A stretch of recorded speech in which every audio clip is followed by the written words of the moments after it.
chatty extra video for you today.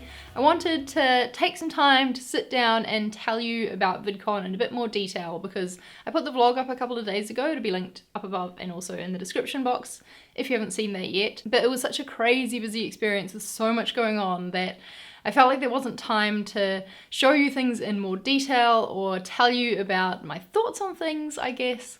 So that's what today's video is. This year's VidCon experience was quite a bit different from last year's because this year I actually got invited to be on a panel, which I still can't believe, to be honest. I got invited to be on the DIY panel, which was super exciting because there was some really awesome DIY YouTubers on it and I was just so honored to be in their company, I suppose. And because I was on a panel, that meant that I got a featured creator badge. Let me go get it. So this yellow pass that had my name printed on it was very exciting. Basically gets you access everywhere. And that meant you can go backstage and in the green room, etc. There was all these like featured creator lounges and things that you could go in the Hilton. It was very exciting. I also got wristbands to a few of the big, VidCon parties and stuff. But anyway, we're gonna get to all that. It was a really weird experience to have this around my neck for 3 days because everyone who's at VidCon knows the colors of the passes and what they mean. Red is community, purple creator, blue is industry, and yellow is either full access or a featured creator. So whenever someone sees someone with a yellow pass, they'll like stare at them and like try and work out if they know you. And that was happening to me and I was just like, you don't know me, like, don't worry about it. Yeah, it felt odd. And it definitely made me feel a little bit like an imposter because, I don't know, people don't know me, so why am I featured? One girl actually tried to buy this pass off me. She approached me and Sana from Books and Quills after we were leaving the expo hall from a creator party thing. But she was like, where'd you get your pass from? And we explained that actually we were invited to have this pass, which obviously didn't help the imposter syndrome I was feeling.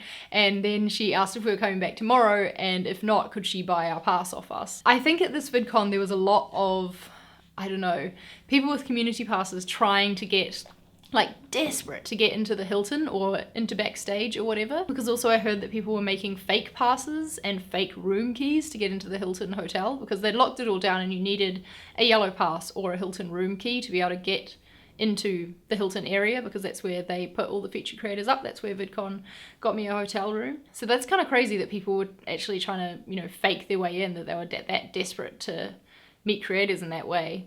I don't know. Weird experience. Anyway, let's go back to the beginning. VidCon felt different right from the start because when we pulled up in our shuttle, there was a lady who worked at VidCon who stopped our shuttle and asked if anyone in it was a featured creator if we were checking in, and our shuttle man was very confused.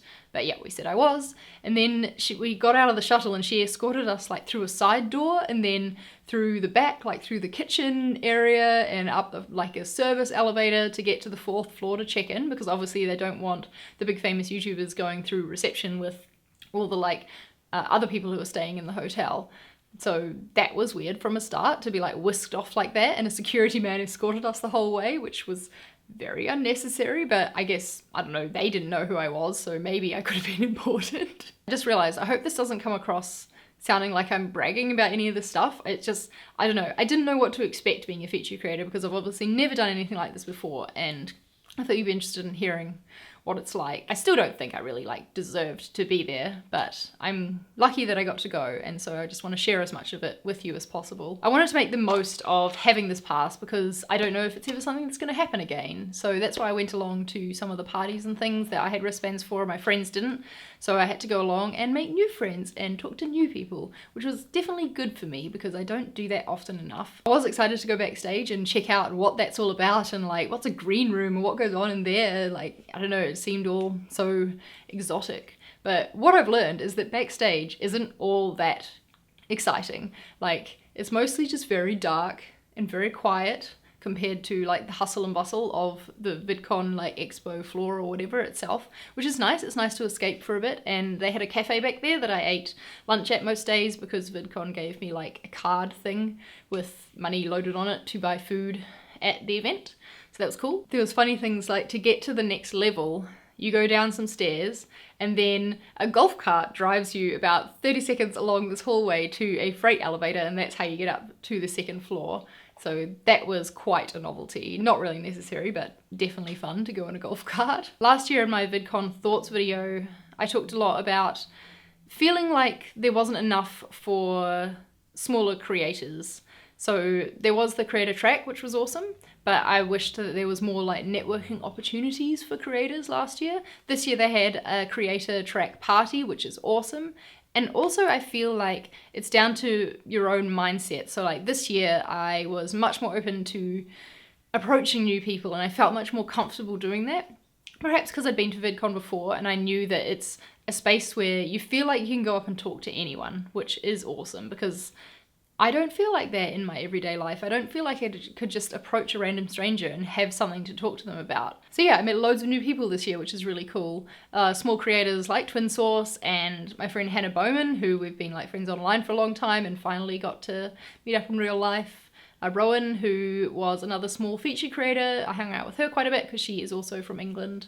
We're on the same flight over, so that was cool. I got to meet up with Ariel and her boyfriend Greg, and they are really cool people, and I hope that we get to hang out again outside of VidCon, guys, so hit me up if you want to do that. It's always a surreal experience seeing people that, you know, you've watched on a screen for so long in real life.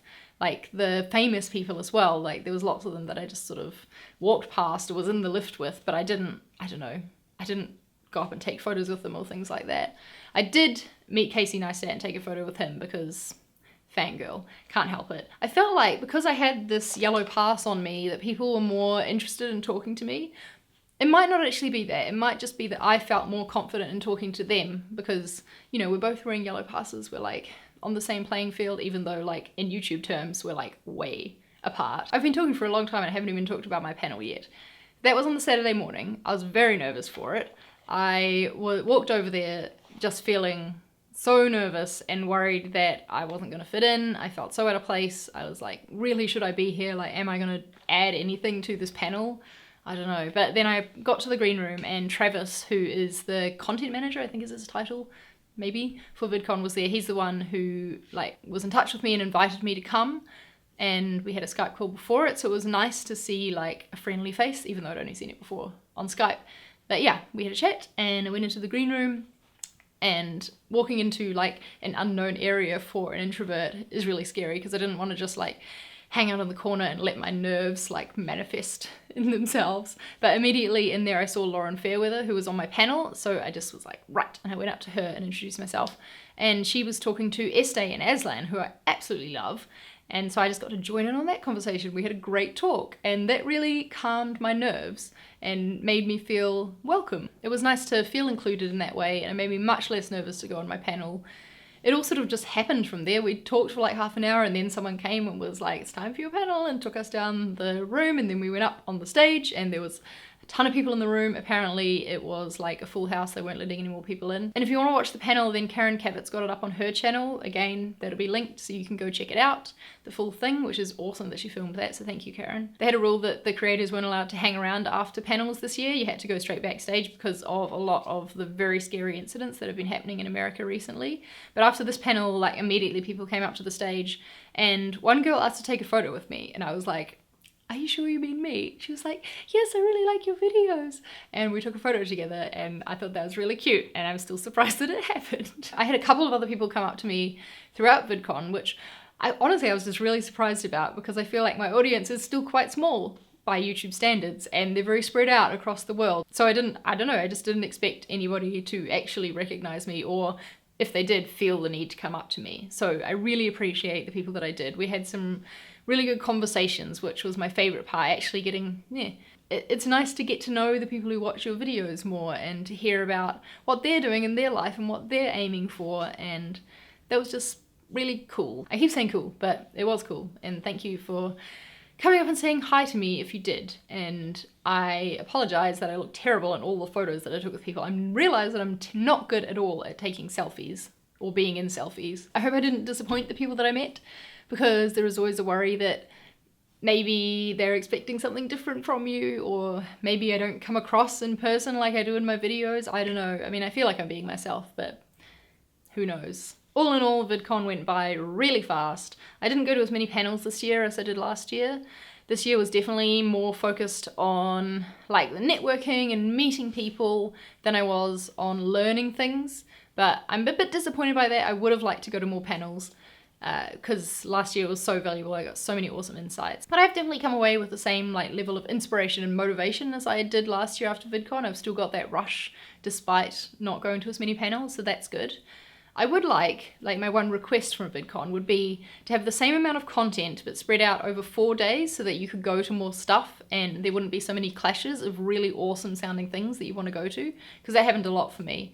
And there was so many community panels as well as creator panels that it was really hard to choose in the times that I did get to go to a panel. I filmed quite a few collabs while I was at VidCon. I think I filmed with 4 different people this year, which is awesome because last year I didn't film any videos with people. There's one that I did with Roberto that's out already, there's one coming up with Asante this weekend, and a few more will be spread throughout the coming month. By the end of VidCon, I was exhausted and I actually got laryngitis from talking to people too much. Like, that is how many conversations I had with new people. But I'm really excited to go next year. Like, I'm definitely going. Don't know if I'll be invited to or not, but I'm definitely gonna go as a creator anyway, no matter what, because it's been the highlight of my year so far. It was the highlight of my year last year, and it's just such a cool place to be surrounded by like YouTubey people who get you. Anyway, I have rambled long enough, and this video is going to be hell to edit. I hope you enjoyed hearing about my experience and my thoughts on it. If you've got any questions, if there's anything I left out or didn't go into enough detail on, please feel free to ask questions down below. I don't really know what I've said in this video, so there probably is something that I've left out. If you went to VidCon as well, I definitely want to hear what you thought of it. What was your experience like? Link me to any videos you've made, or just tell me about it in the comments on Twitter. However you want to chat, I would be keen to do that. Give this video a thumbs up if you enjoyed it, and I will see you on Saturday for my regularly scheduled programming. I'll see you then. Bye.